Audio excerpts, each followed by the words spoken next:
Welcome to the fourth part of our global competency class. Through the previous lessons, you have basically understood the quality requirements of the UN staff, and we will then take a detailed look at the competencies in the UN's future competency model. In this session, you will learn what competencies are required of UN staff and how to develop them, focusing on the first four in this session. In the previous lesson, we mentioned the UN Future Competency Model, so let's review all 8 of the UN competencies required. The first one is communication. Learning how to communicate properly and effectively is not an easy task. Communicating is one of the most common things you can do on a daily basis, and how you can maximize its value is a topic well worth thinking about. Communication is not just verbal. Written communication is also something you need to be aware of.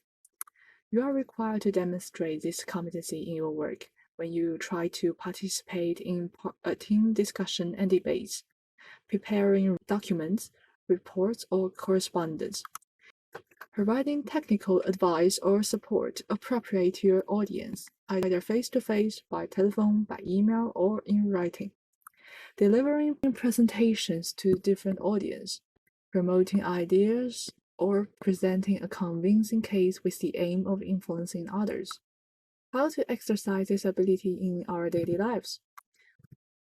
When you need to make verbal communication, consider becoming involved in social bodies or committees within the organization.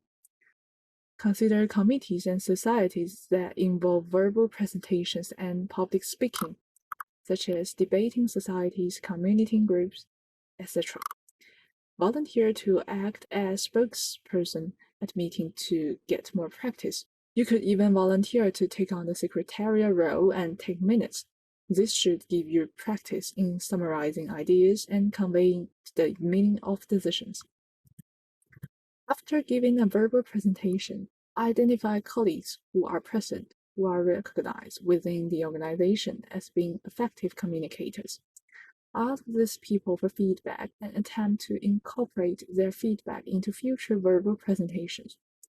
Third, when you are explaining something to someone, make sure that you pause to regularly check that they have understood what you have said. If they have not understood, try to identify what you need to alter to be more easily understood. When you need to make literal communication, arrange the communication process and set a goal that each process should achieve. Before producing a key piece of written communication, spend time identifying the main issue and the overall goal of your communication. You should give thought to the best way of structuring the information. Then read aloud the finished article and, if possible, tape it for a more thorough review and self-criticism. Finally, having presented the report, seek feedback on how it was received in terms of structure, style, and clarity. Second, pay attention to whether your written communication is clear enough and whether you have considered the feelings of the reader. Look back at some of your own written communication and ask yourself how it could be made clear and more concise. Is a communication jargon free with appropriate punctuation? Check that it makes sense, that it conveys the message you intend, and that it contains the information required. Finally, check that the spelling and punctuation are correct. In terms of the angle of readers, you could ask your colleague to critically evaluate your work and give us some tips on areas of improvement. Try to think about what information the reader needs or wants to know. Review your work to remove irrelevant or inappropriate information and add anything that is missing. There are some recommended training approaches for you.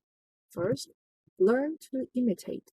Learn the expressions and habits of other good communicators, who you feel are excellent communicators. Take some time to review their style and use of grammar in their communication. If possible, ask them about how they structure the communication and see which tactics you could adopt. Second, learn to read. Procure a quality newspaper or journal and read the leading articles. Try to pay particular attention to the structure, grammar, and punctuation. Additionally, you need to look at the style and clarity of the work, making sure that you check any words of which you are unsure in the dictionary. Finally, the two most frequently spoken languages at the UN are English and French, and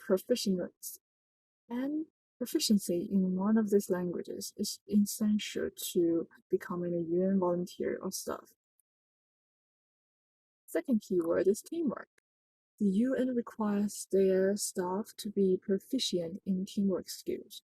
To work within an international organization, you must be able to demonstrate their competencies in your work. How to exercise this ability well in our daily lives? First, establishing a proper perception can guide your practical actions well. Help you understand that the work you do cannot be done by individuals, but must bring together the strengths of all the people in the team.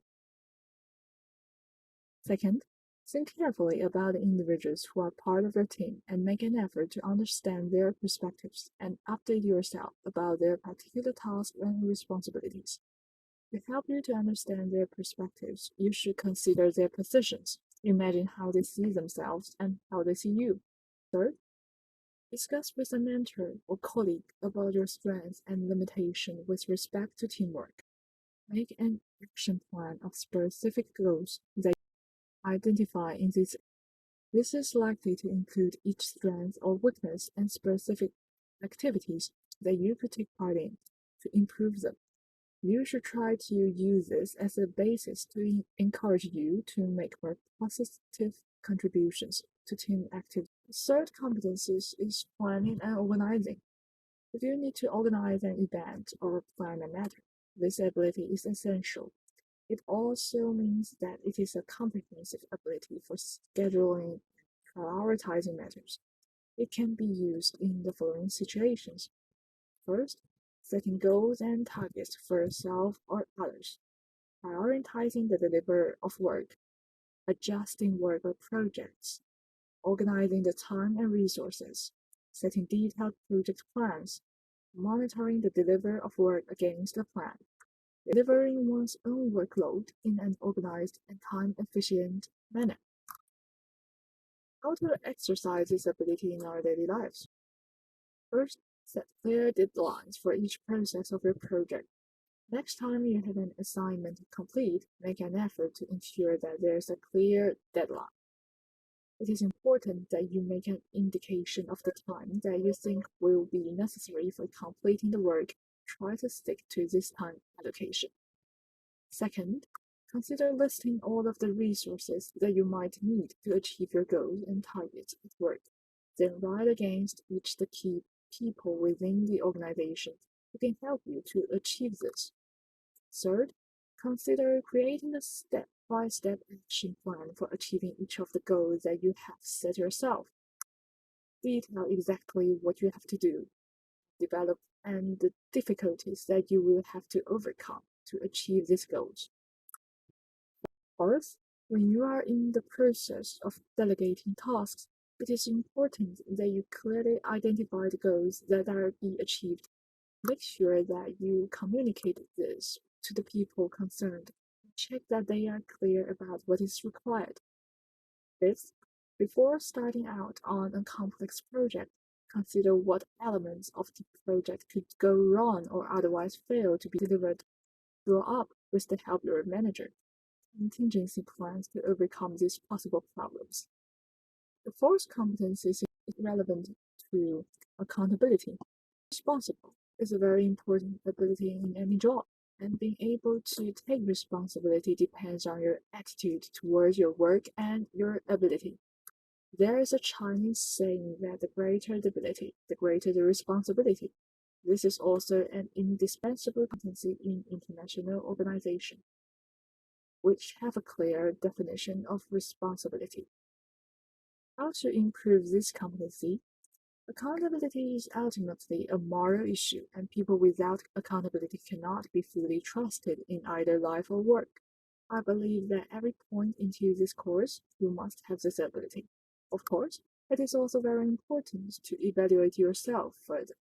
With the support of your friends or teachers, examine a project or scope of work where it has been especially challenging for you to achieve the objective. It is important that you critically review your own performance by asking questions such as what could I have done differently to ensure achievement of the end goal. In addition, both for-profit and non-profit organizations require a certain level of accountability from their staff and have mechanisms in place to ensure that staff can perform their jobs responsibly. You can understand some basic concepts that will also help you in your assessment. This is the end of this course, and in this lesson, we have studied 4 competencies and their corresponding ways to improve them. I will hope you have learned something. In the next lesson, we will study the remaining 4 competencies and introduce you to possible ways to apply for UN volunteer.